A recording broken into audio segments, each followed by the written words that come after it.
কি রে তুই যাস না এখনো? আমি তো ভাবছি তুই গেছিস গা, এলি ঘরে লইছি। এই মাইয়াকে আমার বউ, হবু বউ।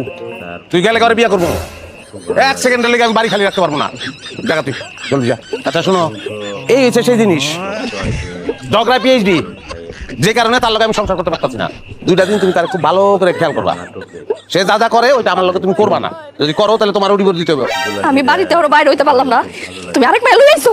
তো তুই কি মনে করছো তুই বাড়ি থেকে বাইরে আমি গলা ধরে দিব? আমি ওই মালই না। এই কামটা তুমি করতে পারলা?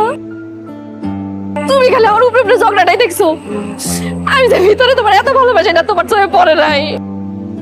আমি আর ঝগড়া করুম না, তোমার যা মন চায় তুমি আমার লাগে কইরো, দরকার পড়লে তুমি আমাকে হাত তুইলে আমি কিছু কমু না। আমি কোনো কাছে যাবো না, আমি তোমার পায়ে ধরে আচ্ছা ঠিক আছে, ও যাইবো না বাড়ি থেকে। বাড়িতে যাবো না মানে? যাইবো না মানে যাইবো না, 2 দিন বেড়াইবো।